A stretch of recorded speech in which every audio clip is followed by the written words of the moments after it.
Budget ప్రస్తావన లేకపోవటం. అదేవిధంగా ఈరోజు మేము ఇంతకుముందే చెప్పాము ఇండస్ట్రియల్ కారిడార్స్ ఇన్ తెలంగాణ విషయంలో మేము ఇంకో ముందుగడిగేసి సింగరేణి ప్రాంతానికి సంబంధించి సింగరేణి ఇండస్ట్రియల్ కారిడార్ సంబంధించి ప్రస్తావన కూడా వారు ముందుకు తీసుకురావడం జరిగింది. ఆ ప్రస్తావన కూడా లేదు. డిఫెన్స్ కారిడార్ విషయంలో కూడా ఈరోజు దాని గురించి కూడా మాట్లాడలేదు. బల్క్ డ్రగ్ పార్క్ అధ్యక్ష, ఈరోజు మనందరికీ తెలుసు, పెద్దలందరికీ తెలుసు, ఇక్కడ హైదరాబాద్ అనేది it's a capital of pharma. Hyderabad is the pharma capital of the country. Bulk drug parks were sanctioned to Gujarat, Himachal Pradesh and Andhra Pradesh అధ్యక్ష. ఇక్కడ ఇంత బలమైన ఈకో సిస్టమ్ ఉంది ఫార్మాను డెవలప్ చేయడానికి. పెద్ద ఎత్తున ఈరోజు ఫార్మాను డెవలప్ చేయడానికి అవకాశం ఉంది. వనరులు ఉన్నాయి, మానవ వనరులు ఉన్నాయి. వాటన్నిటిని కూడా పక్కన పెట్టి ఈరోజు మనము I can only say, Adhyaksha, through this step of UN government, it has adopted a step-motherly approach towards Telangana. India is losing an opportunity to become bulk drug powerhouse of the world. I can say that, Adhyaksha, I'll stick to this. ఎందుకంటే ఇక్కడ bulk drug సంబంధించిన eco system ఎక్కడ కూడా ఇప్పటివరకు develop కాలేదు అధ్యక్ష. కొత్త రాష్ట్రాలు ఏర్పడ్డప్పుడు ఇదే విధమైన ప్రయత్నం చేసిండ్రు. హిమాచల్ ప్రదేశ్ కానీ ఇతర రాష్ట్రాలు ఇదే విధంగా ప్రయత్నం చేసి ట్యాక్స్ ఇన్సెంటివ్స్ ఇచ్చి బల్క్ డ్రగ్ను పెద్ద ఎత్తున తీసుకెళ్దామని ప్రయత్నం చేస్తే ఆనాడు మన రాష్ట్రానికి సంబంధించిన పెద్ద పెద్ద పారిశ్రామికవేత్తలు అక్కడ ట్యాక్స్ ఇన్సెంటివ్స్ వస్తున్నాయని, రిబేట్స్ వస్తున్నాయని అక్కడికి వెళ్ళటం జరిగింది అధ్యక్ష. మళ్ళా తిరిగి ఇదే రాష్ట్రానికి ఇక్కడ ఒక బలమైన ఈకో సిస్టమ్ ఉంది బల్క్ డ్రగ్ తయారీ విషయంలో అని మళ్ళా తిరిగి ఇక్కడికే రావటం జరిగింది అధ్యక్ష. ఆ సందర్భంలో ఈ ప్రస్తావన చేయటం, తద్వారా గౌరవ సభ్యులందరి అభిప్రాయం కేంద్ర ప్రభుత్వానికి తెలియజేయడానికి, మన మనోభావాలను తెలియజేయడానికి, ఇక్కడ ప్రజలకు కావాల్సిన అవసరాలు ఇప్పటికైనా 10 సంవత్సరాల తర్వాత కేంద్ర ప్రభుత్వంకి తెలియజేయాలనే అంశం విషయంలో ఈరోజు చర్చకు దారితీసే అవకాశం వచ్చింది అధ్యక్ష. మెడికల్ డివైజెస్ పార్క్ విషయంలో ఈరోజు మేము మెడికల్ డివైజెస్ పార్క్ సంబంధించి ఇంకా పెద్ద ఎత్తున ముందుకు తీసుకెళ్లాలని ప్రస్తావన తీసుకొచ్చాము. ఎందుకంటే ఇక్కడ మరొకసారి ఒక బెస్ట్ ఈకో సిస్టమ్ ఉంది. ఇక్కడ mega textile park in Warangal, ఈరోజు greenfield mega textile park PM Mitra scheme కింద ఆ రోజు చేస్తే దాన్ని గ్రీన్ఫీల్డ్ నుంచి బ్రౌన్ ఫీల్డ్కి, అంటే 500 కోట్ల రూపాయలు వచ్చేది 200 కోట్ల రూపాయలు వచ్చే బ్రౌన్ ఫీల్డ్గా గుర్తించి ఇప్పటివరకు కూడా ఆ నిధులు రిలీజ్ కాలేదు అధ్యక్ష. ఈరోజు మేము అడిగాం, ముఖ్యమంత్రి గారు పోయి అడిగారు, మీరు దీన్ని రీక్లాసిఫై చేయండి, రీక్లాసిఫై చేసి బ్రౌన్ ఫీల్డ్ ఇది కాదు, ఇది గ్రీన్ ఫీల్డ్గా మీరు గుర్తించాలని కోరటం జరిగింది.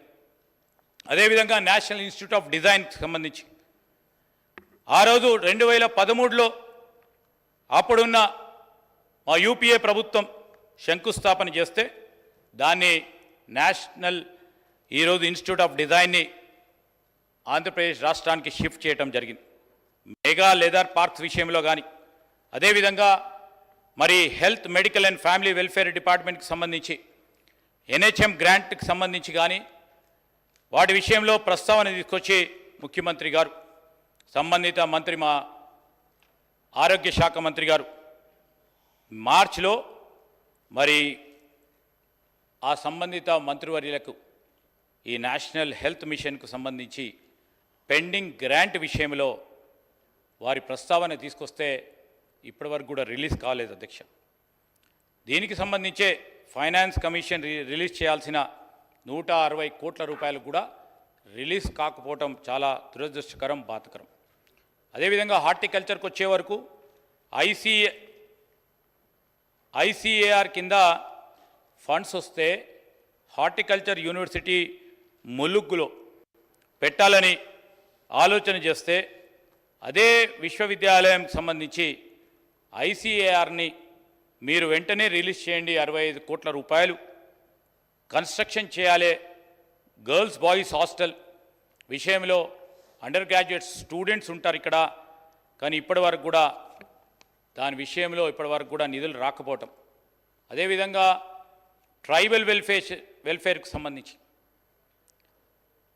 వెల్ఫేర్కి సంబంధించి కూడా ఇప్పటి వరకు కూడా కోర్టు పరంగా కోర్టు కేసు డిస్పోజల్ చేస్తూ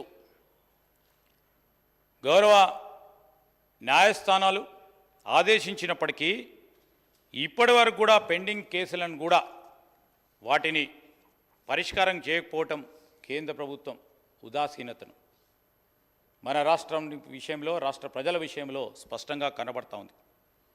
నేషనల్ హైవేస్ని దాదాపు 16 నేషనల్ హైవేస్ జాతీయ రహదారులను గౌరవ ముఖ్యమంత్రి గారు, అదేవిధంగా మా గౌరవ రోడ్డు భవనాల శాఖ మంత్రి గారు ఒక్కసారి కాదు, వారు 3 సార్లు ప్రధానమంత్రిని కలిస్తే వారు ఒక 10 మార్లు సంబంధిత మంత్రి గారిని కూడా కలిశారు. ఏమని అడుగుతా ఉన్నాము, ఈరోజు అక్కడ ఉన్న కారిడార్స్ని డెవలప్ చేద్దాం, పిలిగ్రిమేజ్ టూరిజంని డెవలప్ చేద్దాం, పిలిగ్రిమేజ్ సెంటర్స్ని డెవలప్ చేద్దాం, నేబరింగ్ స్టేట్స్ పక్క రాష్ట్రాలకు అనుసంధానం అయ్యే విధంగా గొప్ప రహదారులను మనం చేపిద్దాం. దానికి సంబంధించిన ప్రపోజల్స్ సంబంధిత మంత్రివర్యులకు, గౌరవ ప్రధానమంత్రికి మీరు వెంటనే శాంక్షన్ చేపించి కోరితే ఇంకా కూడా పెండింగ్లో ఉన్నది 1, 2, 3 ఈరోజు కేంద్ర ప్రభుత్వం ప్రవేశపెట్టిన బడ్జెట్లో కనీసం దీనికి మేము సహకరిస్తామని ముందుకొస్తే సంతోషపడేవారు. ఈరోజు మీ అందరూ కూడా చూస్తూ ఉన్నారు. దాంట్లో భాగంగానే హైదరాబాద్ కల్వకుర్తి నేషనల్ హైవే 765 విషయంలో కానీ ఇంకా కూడా పెండింగ్లో ఉంది అధ్యక్ష. అదేవిధంగా నగర్ 1 యోజన కింద ఏదైతే ఫారెస్ట్ డిపార్ట్మెంట్కు సంబంధించిన అంశం ఉందో దానికి సంబంధించి వచ్చే నిధులు కూడా ఇప్పటి వరకు రిలీజ్ కాకపోవటం, శాంక్షన్ చేయకపోవటం కూడా దురదృష్టకరం. ఫుడ్ అండ్ సివిల్ సప్లైస్కి సంబంధించి, పౌర సరఫరాలకు సంబంధించి కూడా గౌరవ ముఖ్యమంత్రి గారు, అదేవిధంగా అనేక సందర్భాల్లో గౌరవ పౌర సరఫరాల శాఖకు సంబంధించిన మంత్రి గారు ఈరోజు మనకు రావాల్సిన పెండింగ్ సబ్సిడీకి సంబంధించిన నిధులను వెంటనే రిలీజ్ చేయాలి. దాదాపు 3,000 కోట్ల రూపాయలు ఇంకా పెండింగ్లో ఉన్నాయి, దాన్ని రిలీజ్ చేయమని 2 మార్లు ఇప్పటి వరకు కేంద్ర ప్రభుత్వాన్ని కోరినాం. దాన్ని అదేవిధంగా పెండింగ్ ఉంది. ఈరోజు PMGKY కింద మరి ఇదే డిపార్ట్మెంట్కి సంబంధించి అక్కడ కూడా దాదాపు 400 కోట్ల రూపాయల వరకు ఆ పెండింగ్ నిధులను మరి ఆలోచన చేస్తే ఈరోజు మేము మహాలక్ష్మి భాగంలో ఈరోజు 500 రూపాయలకి ఎలిజిబుల్ బెనిఫిషరీస్కి నేరుగా ఇస్తామంటే దాని గురించి కూడా క్యాష్ క్రెడిట్ విషయంలో మరి ఏదైతే సివిల్ సప్లైస్ భవనానికి సంబంధించి డీమర్జర్ ప్లాన్లో సివిల్ సప్లైస్ భవన్ ఏదైతే ఉందో ఇలాంటివి అన్ని డిపార్ట్మెంట్కి సంబంధించిన అంశాలు ఉన్నాయి అధ్యక్ష. లేబర్ డిపార్ట్మెంట్కి సంబంధించి, అదేవిధంగా మిషన్ భగీరథకు సంబంధించి కేంద్ర ప్రభుత్వానికి ఫినాన్షియల్ అసిస్టెన్స్ కావాలి. మిషన్ భగీరథ కంటే దానికి సంబంధించి కూడా మేము బేషిజాలకు పోకుండా రాష్ట్ర ప్రజానికానికి ప్రతి ఒక్కరికి నీరు అందించాలి. దాంట్లో బేషిజాలు పోకుండా గత ప్రభుత్వం ఏది మొదలుపెట్టినా దాంట్లో ఉన్న లోటుపాట్లను కూడా సవరించి ముఖ్యమంత్రి గారు మరి మినిస్టర్ జలశక్తి గారికి ఇదే మిషన్ భగీరథకి సంబంధించి మాకు ఇంకో 16,000 కోట్ల రూపాయలు ఇవ్వాలని కూడా కోరటం జరిగింది అధ్యక్ష. దాని ప్రస్తావన కూడా లేదు. అదేవిధంగా షెడ్యూల్ క్యాస్ట్ డెవలప్మెంట్ డిపార్ట్మెంట్కి సంబంధించి ఒక 200 కోట్ల రూపాయలు ఈరోజు మాకు మీరు విషయంలో సహకారం ఇవ్వమని కోరాం. దాని గురించి కూడా లేదు. మిషన్ కాకతీయ విషయంలో గత ప్రభుత్వం, కానీ ఈ ప్రభుత్వానికి సంబంధించి మేము రాగానే కూడా ఏదైతే రిలీజ్ కావాల్సిన అమౌంట్ ఉందో అది కూడా రిలీజ్ కాలేదు. దాని పరంగా ఉన్న మిగిలిపోయిన మరి నిధులను రిలీజ్ చేయమని కోరాం. వాటర్ బాడీస్ సంబంధించి రిపేర్, రెనోవేషన్ అండ్ రెస్టరేషన్ కింద ఈరోజు వాటర్ బాడీకి సంబంధించి కానీ, పాలమూరు రంగారెడ్డి లిఫ్ట్ ఇరిగేషన్కి సంబంధించి పెద్ద ఎత్తున నిధులు కేటాయింపు చేయాలని మా ఇరిగేషన్ మంత్రి గారు ఉత్తమ్ కుమార్ రెడ్డి గారు, ముఖ్యమంత్రి గారు 3 మార్లు కూడా కోరటం జరిగింది.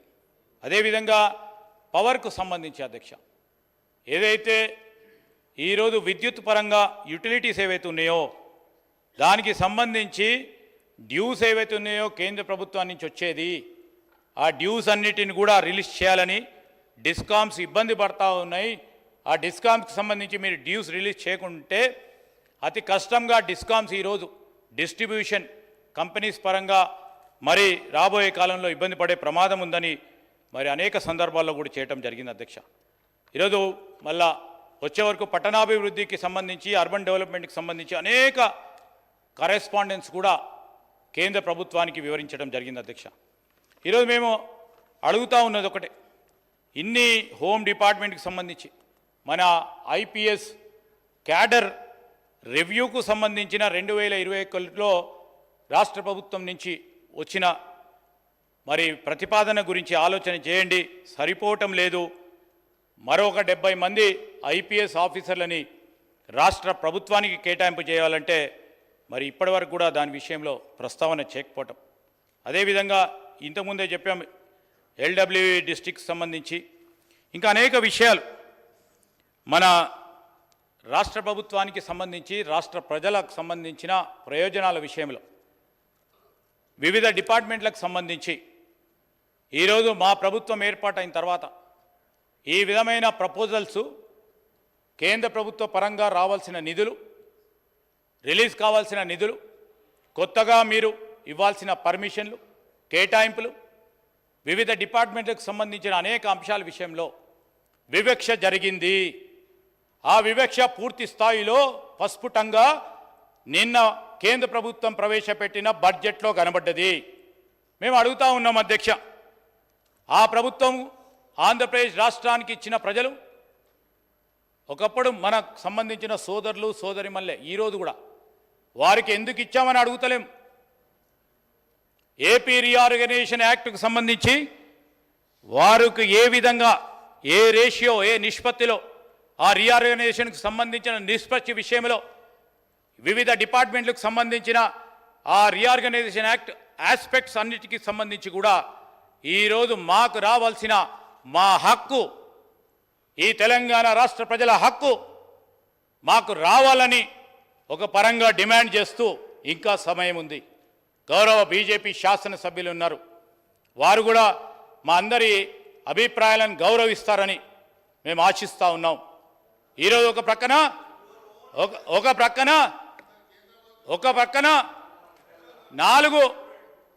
ప్రక్కన నలుగురు పార్లమెంటు సభ్యులను ఆంధ్రప్రదేశ్ రాష్ట్రం బీజేపీ నుంచి అక్కడికి వెళ్తే ఇంత పెద్ద ఎత్తున సాధించి రాదు.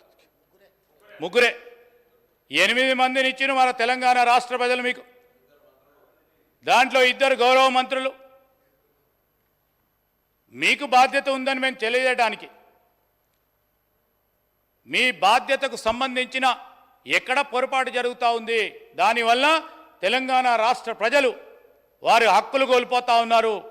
వారికి రావాల్సిన నిధులు, వారికి కావాల్సిన హక్కులు అన్నీ కూడా కోల్పోవడం జరుగుతూ ఉంది అధ్యక్ష. ఈరోజు మేము ఎందుకు చెప్తా ఉన్నాము, మనకందరికీ అన్యాయం జరిగింది. అన్యాయం జరిగిన సందర్భంలో ఈరోజు మేము ఈ సందర్భంలో కూడా నేను గౌరవ సభ్యులను వారి ఆలోచన కూడా తీసుకోమని కోరుతా ఉన్నాం అధ్యక్ష. ఐఎమ్ నాట్ ఈల్డింగ్ అధ్యక్ష, I'm not speaking against the rule. ఈరోజు నేను గౌరవ మంత్రి గారిని ఈరోజు దేశంలో మేము అడుగుతా ఉన్నాం 2-3 ప్రశ్నలకి. ఈరోజు దేశంలో తెలంగాణ భాగం కాదా? తెలంగాణ నువ్వు ఎందుకు విస్మరించడం జరిగింది? ఎందుకు మర్చిపోయినరు కేంద్ర ప్రభుత్వం? ఈరోజు మీరు సమాధానం తెలంగాణ మాకు కాదు, మాకు ఇవ్వకుంటే సార్ ఓకే, తెలంగాణ ప్రజలకు సమాధానం చెప్పాల్సిన అవసరం ఉంది. ఈరోజు తెలంగాణ ఒక కొత్త రాష్ట్రం దేశంలో ఉందన్న సంగతి పూర్తి స్థాయిలో మర్చిపోయారు కేంద్ర ప్రభుత్వం. అందుకోసమే బడ్జెట్లో మొండి చేయి చూపెట్టినట్టు స్పష్టంగా కనబడతా ఉంది. ఈరోజు industrial park, my dear good friend, they have declared 1 industrial corridor. That corridor which doesn't fetch even 1 kilometer of the corridor which is in Telangana. The node which they have already ascribed false in Andhra Pradesh. And in spite, our right, whatever the general thing, what you people are telling, sir, ఈ రోజు కూడా చెప్తా ఉన్నాం, నిధుల కేటాయింపు విషయంలో వివిధ డిపార్ట్మెంట్ల ద్వారా వచ్చే అంశాలు మన హక్కు, తప్పకుండా వస్తాయి అవి. ఈరోజు మేము ప్రత్యేకంగా ప్రస్తావనలో ఏపీ రీఆర్గనైజేషన్ యాక్ట్కు సంబంధించిన అంశాల విషయంలో సమాధానం చెప్పమని కోరుతా ఉన్నాం. ఏపీ రీఆర్గనైజేషన్ యాక్ట్లో ఇతర రాష్ట్రాలకు సంబంధించి మేము అడుగుతా ఉన్నాం, అక్కడ కేటాయింపులు ఎందుకు జరిగినాయి, అదే ఆంధ్రప్రదేశ్ రాష్ట్రానికి సంబంధించి మేము ప్రస్తావన చేసిన ఈ అంశాలు ఎందుకు ప్రస్తావన రాలేదని అడుగుతా ఉన్నాం అధ్యక్ష. ఈరోజు మేము అడుగుతా ఉన్నాం, దయచేసి ఈరోజు నేను పరిశ్రమలకు సంబంధించి నేను సోదరులు అడుగుతా ఉన్నారు, పరిశ్రమలకు సంబంధించి మనకు ఇది గ్రోత్ ఇంజన్, 5 ట్రిలియన్ ఎకానమీ చేయాలి. భారతదేశానికి సంబంధించి మేము పాత్రదారులమని ముందుకెళ్తా ఉన్నాం. మన వానవరులు గొప్ప వానవరులు ఉన్నాయి. ఇక్కడ గొప్ప ఈకో సిస్టమ్ క్రియేట్ చేశాం. దాంట్లో మాకు భాగస్వామ్యం కావాలి అంటే తప్పకుండా ఇవ్వాల్సిన ధర్మం కేంద్ర ప్రభుత్వానికి. మేము అడుగుతా ఉన్నాం, ఒకటే సింగిల్ లైన్ అధ్యక్ష, చాలా మంది మాట్లాడేది ఉంది. మేము ఈరోజు గౌరవ సభ్యులను అడుగుతా ఉన్నాం, సరే నేనేదైతే ఒకవేళ సత్యదూరమైన మాటలు మాట్లాడితే తెలంగాణ ప్రజలకు సంబంధించి వారికి నష్టం కాకూడదు, రాబోయే కాలంలో నష్టం కూడా కాదు. కానీ ఒకటే ప్రశ్న సూటిగా, ఆంధ్రప్రదేశ్ రీఆర్గనైజేషన్ యాక్ట్ 2014 పరంగా ఇచ్చే ఈరోజు మేము చెప్తా ఉన్నాం అధ్యక్ష, దే హావ్ మెన్షన్డ్. ఈరోజు మీరు చూస్తే బడ్జెట్ స్పీచ్లో వారు స్పెసిఫిక్గా నేను అడగపోతూ ఉంటాయి అధ్యక్ష, నార్మల్ కోర్స్ ఆఫ్ స్పీచ్లో సమావేశం ఈరోజు మేము అడుగుతా ఉన్నాం అధ్యక్ష. ఈరోజు స్పెసిఫిక్గా సార్ ఈరోజు స్పెసిఫిక్గా దీంట్లో ఏపీ రీఆర్గనైజేషన్ యాక్ట్ అని సబ్ హెడ్డింగ్ ఉంది అధ్యక్ష. దాని పరంగానే మేము అడుగుతా ఉన్నాం తప్ప ఇంకోటి లేదు. మీకు వద్దంటే చెప్పండి, తెలంగాణ రాష్ట్ర ప్రజలకు సంబంధించిన ఈ విభజన చట్టానికి సంబంధించిన అంశాల విషయంలో కేంద్ర ప్రభుత్వం నుంచి మాకు ఏది వద్దంటే మీ అభిప్రాయం అది. మేము అడుగుతా ఉన్నాం, మా అభిప్రాయం ఇది, మీ ద్వారా మీ పార్లమెంట్ సభ్యుల ద్వారా కేంద్ర మంత్రులకి అదేవిధంగా ప్రధానమంత్రికి తెలియజేసి ఇప్పటికైనా బడ్జెట్ ఆమోదం చేయడానికి సమయం ఉన్నది, సవరణ చేసే కార్యక్రమం చేయాలని కోరడానికి అందరి అభిప్రాయం తీసుకొని మనం అందరం ఓ మంచి వాతావరణంలో, నేను కోరుతా ఉన్నది ఒకటే, ఐఎమ్ టెలింగ్ యూ, మంచి వాతావరణంలో తెలంగాణ రాష్ట్ర ప్రజలకు సంబంధించిన మన హక్కులు, మన నిధులు, మన విధులను మనం సాధించడానికి మీ అందరి సహకారాన్ని కోరటానికే, మీ అభిప్రాయాలను తీసుకోవడానికే మరి ఈరోజు ప్రభుత్వ పక్షాన మరి